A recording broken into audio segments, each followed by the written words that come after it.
Assalamu alaikum guys. Us born English readers, The Wizard of Oz, retold by Mary McCannon. Dorothy lived with her uncle Henry and her aunt Em in a small wooden farmhouse.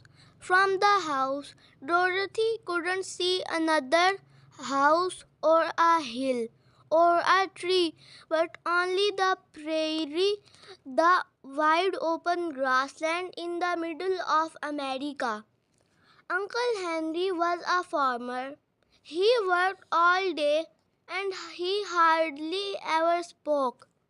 Aunt Em was his wife. She worked hard too and she hardly ever smiled. One thing made Dorothy smile, and that was Toto, her little black dog. Toto played with Dorothy and made her laugh, and she loved him. Today, though, Toto didn't want to play. The sky was dark, the wind was wild, and he was hiding under the bed. "There's a tornado coming," said Uncle Henry. "I'm going to see that the animals are safe." Dorothy, get down to the cellar." The cellar was a place under the house where they could be safe from tornadoes.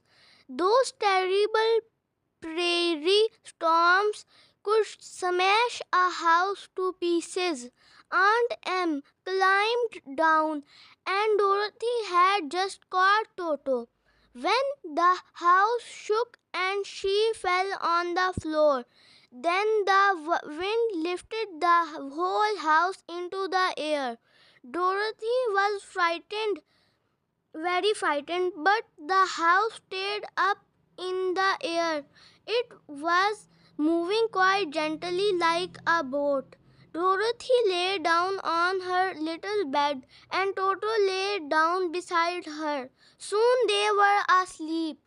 There was a bump, and Dorothy woke up. The house was on the ground, and there was bright sunlight outside. Dorothy looked out and saw a beautiful country of green grass and fruit trees.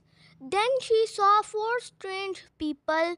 There were three little men wearing blue clothes and boots and pointed hats, and one woman wearing a white dress and white hat. "Welcome, great witch," said the woman. "Thank you for killing the wicked witch of the east." "But I'm not a witch," said Dorothy. "I've never killed anyone." Your house did," said the woman. She pointed to two legs under the house. They were wearing silver shoes. Suddenly, the legs disappeared in a puff of smoke. "Oh no," said Dorothy. "Don't worry," said the woman. "She was very wicked. She made these people her slaves. Now she is dead and they are free. You should have the silver shoes. I know that they are magic, but I don't know how they work." "Which is magic?" asked Dorothy. "Where am I, and when can I go back home? Uncle Henry and Aunt Em must be worried about me." "You are in the land of Oz," said the woman. "I am the good witch of the north. I'd like to help you, but I'm not sure how. I think you should go to the Emerald City and ask the Great Wizard. It's a long way, but it's easy to find. Just follow the road made of yellow bricks. Goodbye, my dear, and good luck." The three men bowed, and the good witch turned around 3 times and disappeared in another puff of smoke. Assalamualaikum guys, the second episode of The Wizard of Oz, Level 3, retold by Mary McCannon. Dorothy looked at her old shoes. I can't walk far in these, she said. She tried the silver slippers, and they fitted perfectly. They were surprisingly comfortable too. Then she ate some breakfast and went with Toto to find the yellow brick road. They soon saw it leading away over the hills, and they started walking. After a few hours, they stopped to rest beside a field. Dorothy saw a scarecrow wearing old blue clothes and a blue hat, just like the little people she had met earlier. Good morning, said the scarecrow. Dorothy was very surprised, but she answered politely, Good morning, how are you? Said the scarecrow. I'm rather bored. I'd really like to get down from this wooden pole and leave this field. Perhaps you can help me. Dorothy lifted him up and put him on the ground. Oh, thank you. That's better. He shook his arms and legs. Now, where are we going? I'm going to the Emerald City, said Dorothy. Do you know? I don't know anything, said the Scarecrow sadly. I have no brains. Perhaps the Great Wizard can give you brains, said Dorothy. When we find him, we can ask. Do you think so? The Scarecrow looked pleased. They walked further along the road and into a forest. The road was rougher here, and it was dark under the trees. And at last, they saw a wooden house. I think we should stay here tonight, said Dorothy. Inside the house, she found some dry leaves in one corner and she lay down. The next morning, Dorothy heard a strange sound. There's someone outside, she said. I think he's hurt. Near the house, she saw a man made of tin standing quite still. Did you make that noise? She asked. Help me, said the Tin Man. I've been outside in the rain and now I can't move. What can I do? Asked Dorothy. Find some oil, said the Tin Man. Dorothy found an oil can by the house and poured oil over his neck and his arms and his legs. The Tin Man started moving. Oh, thank you, he said. Where are you going? May I travel with you? Certainly, said Dorothy. We are going to the Emerald City to see the Great Wizard. He is going to give me some brains, said the Scarecrow. Really? Said the Tin Man. Do you think he could give me a heart? I used to have one, and I miss it. Let's ask him, said Dorothy. They walked through the forest. Sometimes Dorothy heard animal noises among the trees. She was glad that the Scarecrow and the Tin Man were with her. Toto walked close beside her now. Suddenly they heard a roar, and an enormous lion jumped onto the road. He knocked the Scarecrow to the roadside. The lion tried to attack the Tin Man too, but his metal body was too hard. Toto ran forward, barking, and the lion opened his mouth wide. Dorothy ran forward and hit him on the nose. "Don't you dare!" she shouted. "He's only a little dog. You're a big coward." The lion looked sad. "It's true," he said. "Everyone thinks I'm brave, but I never hurt anybody. Whenever I roar, they all run away. I would like to be brave. Perhaps you could ask the great wizard to help," said the Tin Man. "I'm sure he could," said the Scarecrow. "Come with us." At last, the road left the forest. Now they could see fields of flowers all around them, bright red poppies.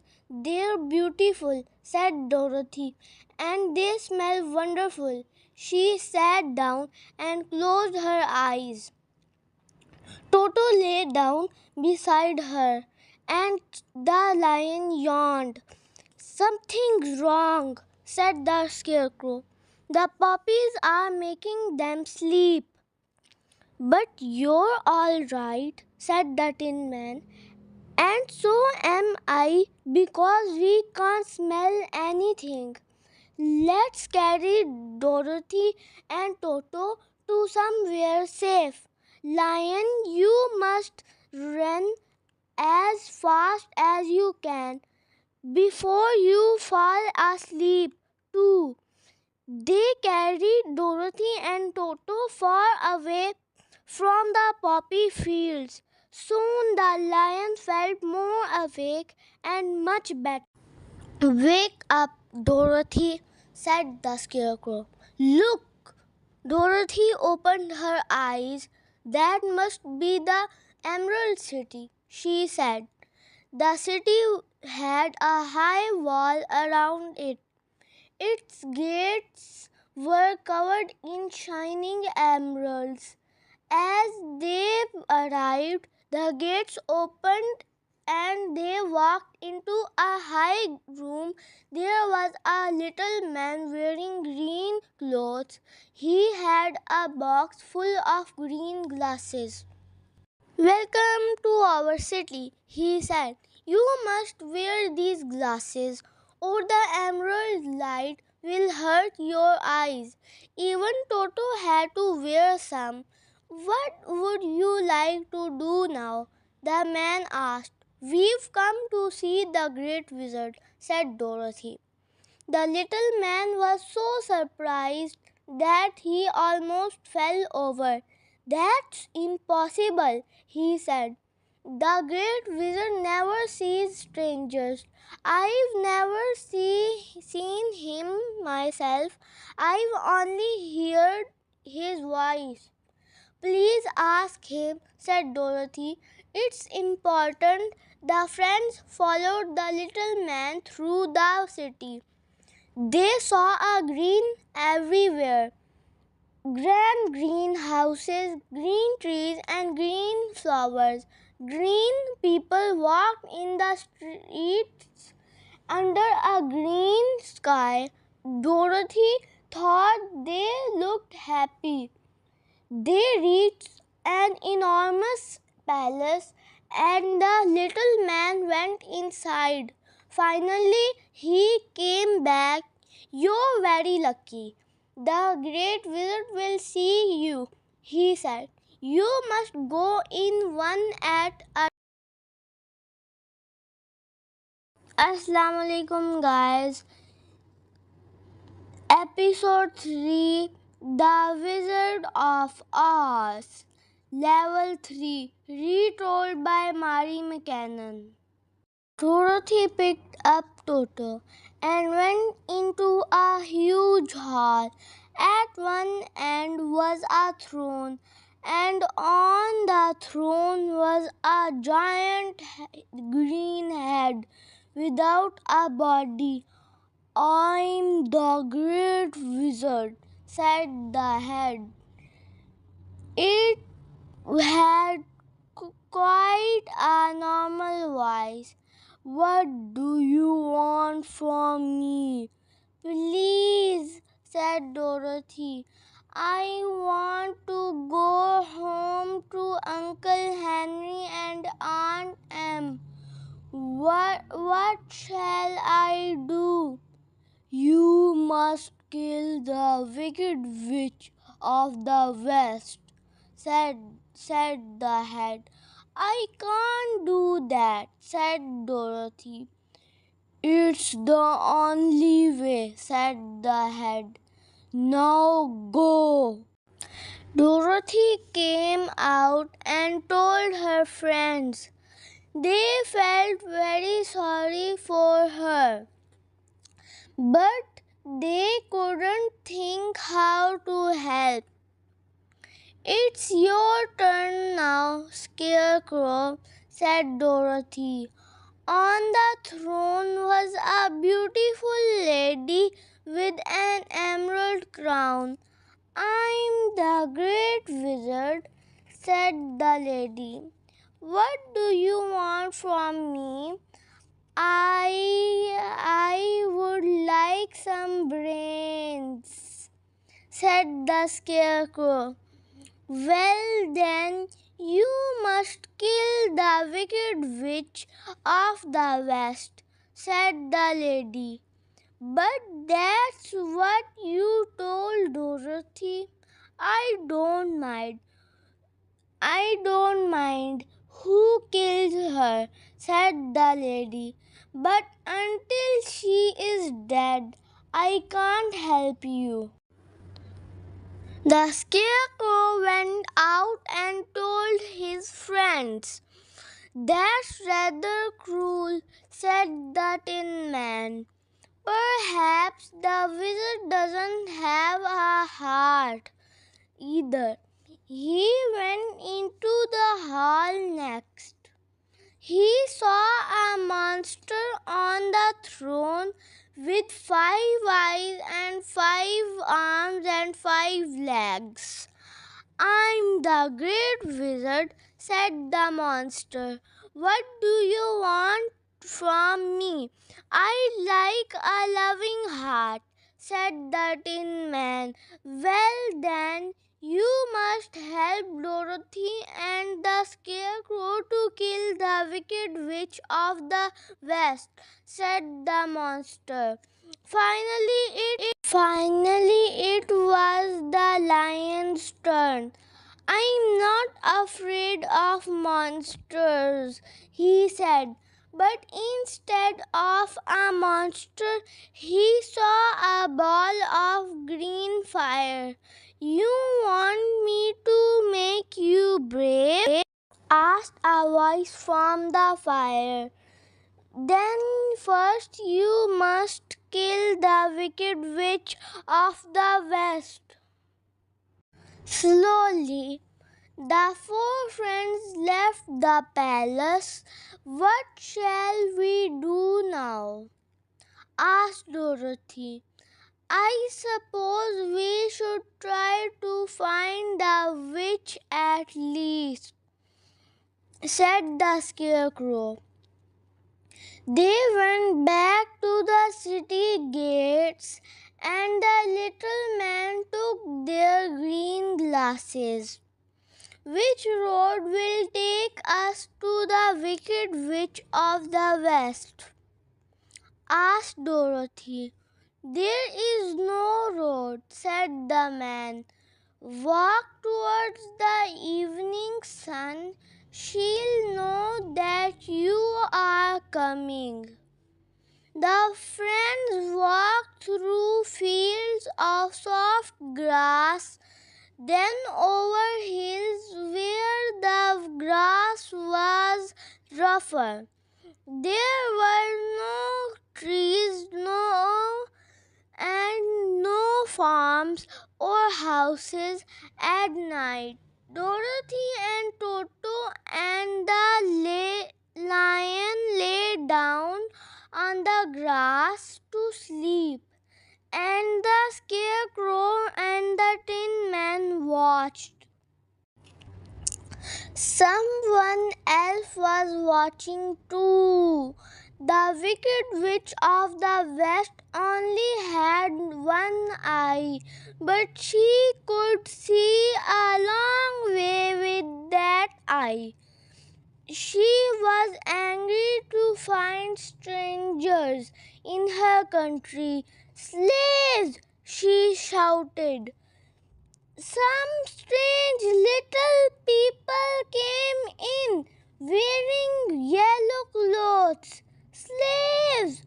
Go and fight them! The little people took sharp spears and ran to meet Dorothy and her friends.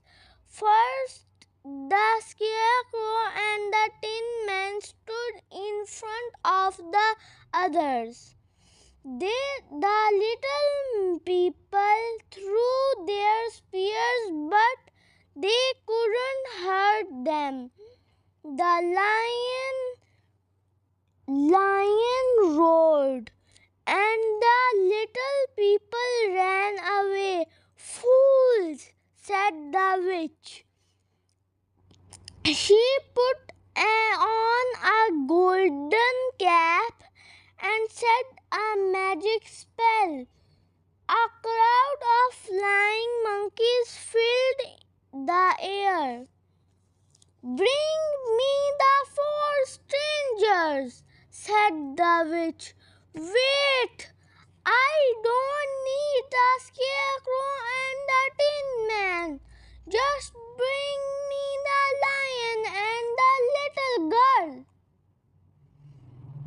The monkeys flew out, picked up the four friends, and flew back towards the witch's castle. They brought Dorothy and the lion, but they dropped the Tin Man on the rocky ground and threw the Scarecrow into a tall tree. When the witch saw Dorothy's silver shoes, she smiled. She doesn't know what those shoes can do. She thought, you girl, you can work for me, she said.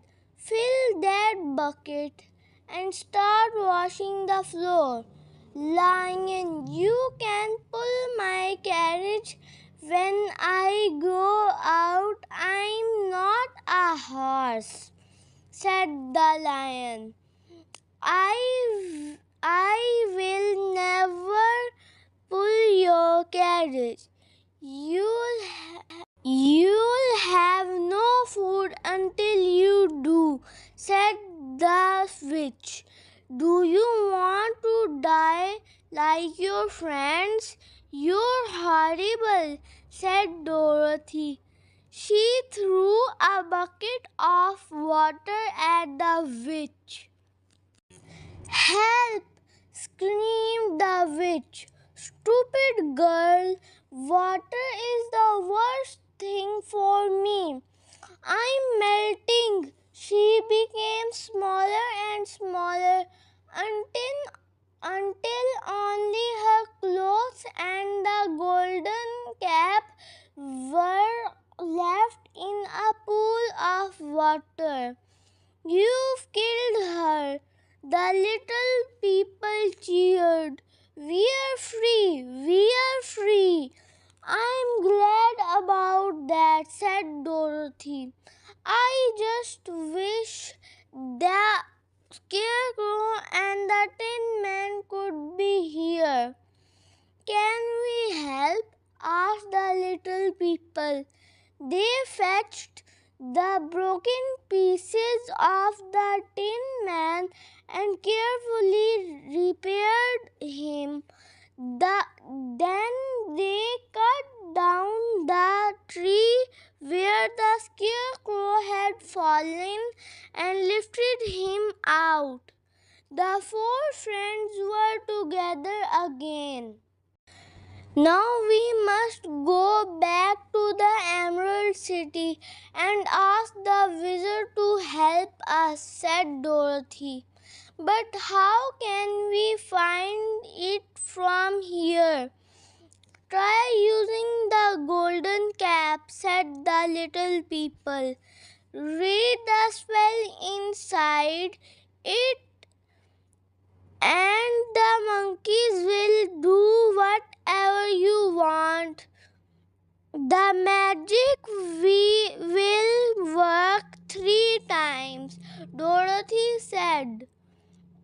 Dorothy said the spell, then asked the flying monkeys to carry them. The Scarecrow and the Tin Man were a little nervous, but the monkeys held them carefully all the way. The little man at the gate was surprised to see them. You were supposed to kill the witch, he said.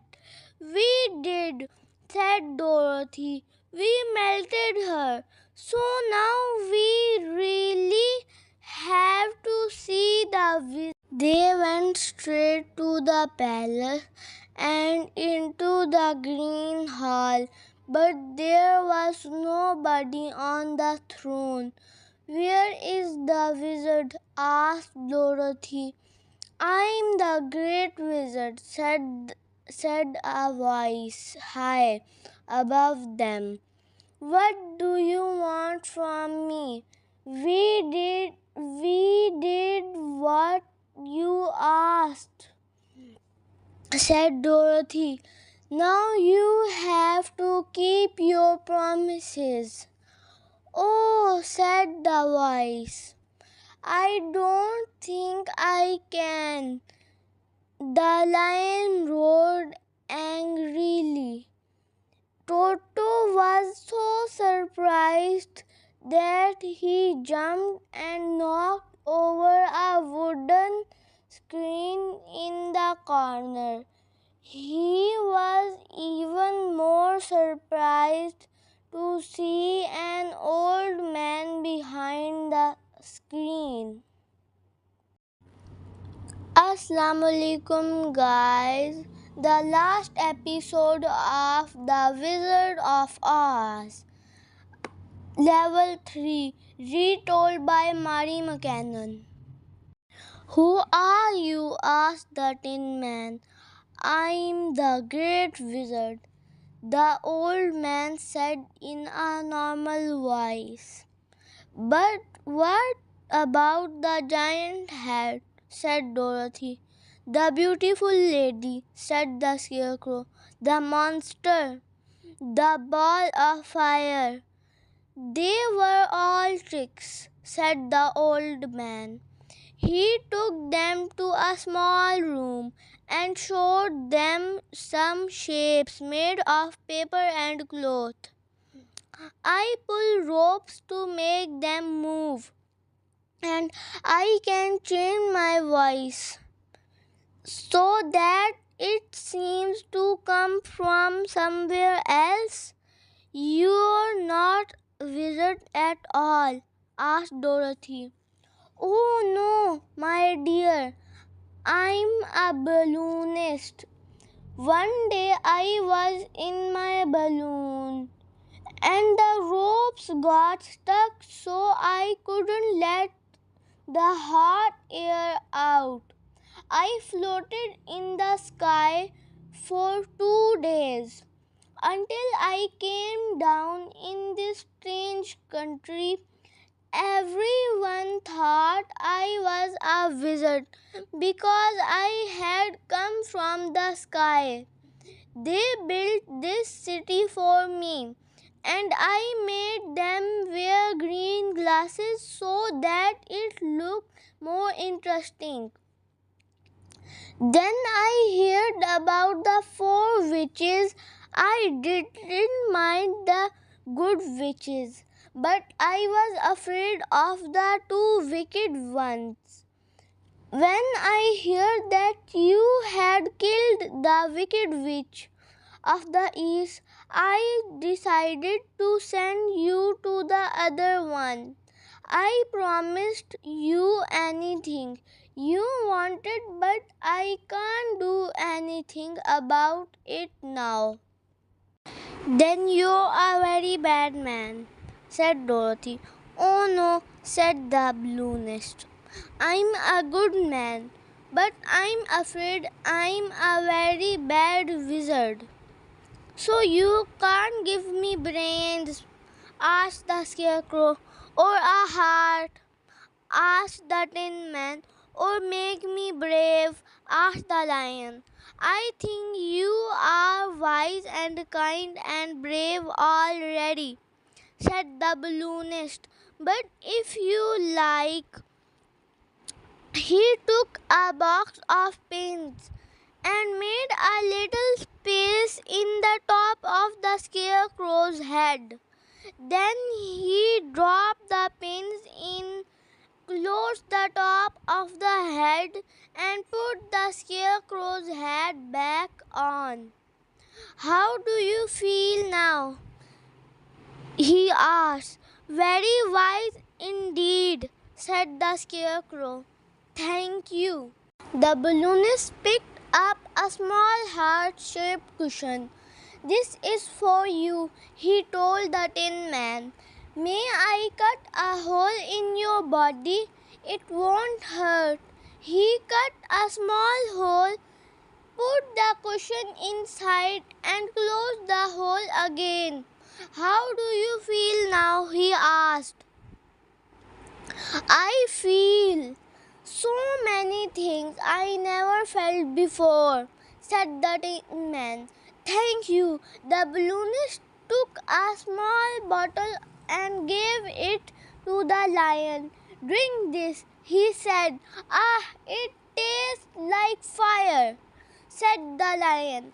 I feel brave enough for anything. Thank you. The balloonist turned to Dorothy. For you, I have an idea, he said. I'm tired of tricks and I'd like to go home too. We'll make another balloon. We'll float away from all and go back to the prairie. Dorothy and her friends helped to put the balloon together, and at last it was ready to fly.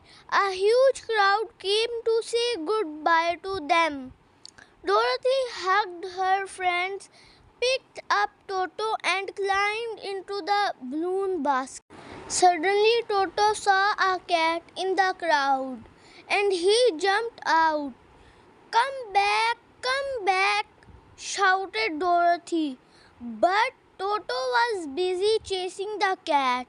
Dorothy climbed out of the basket and it lifted into the air. Stop, she said. I'm sorry, shouted the balloonist. I can't. The balloon lifted higher and higher. Goodbye, my dear. Dorothy sat down and cried. How can I go home now? The Tin Man put his arm around her and cried a little too.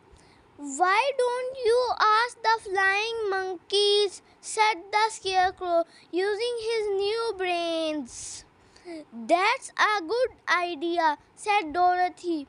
She put on the golden cap and said the spell. But the monkeys shook their heads. We can't leave this country, they said. Remember, you can only use the spell once more. Doesn't anybody know? Asked Dorothy. Then she saw the little man from the city gate. You could ask the good witch of the south, he said. She's the most powerful witch of all. We'll come with you, said the lion, the Tin Man, and the Scarecrow. So Dorothy put the the golden cap on her head and asked the monkeys to carry them to the good witch's. The witch had a long white dress and beautiful red hair and blue eyes. She smiled at the four friends. "What can I do for you?"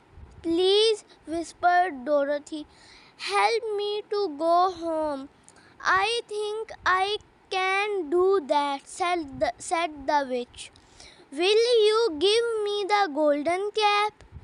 "You won't need it now, but I can use it."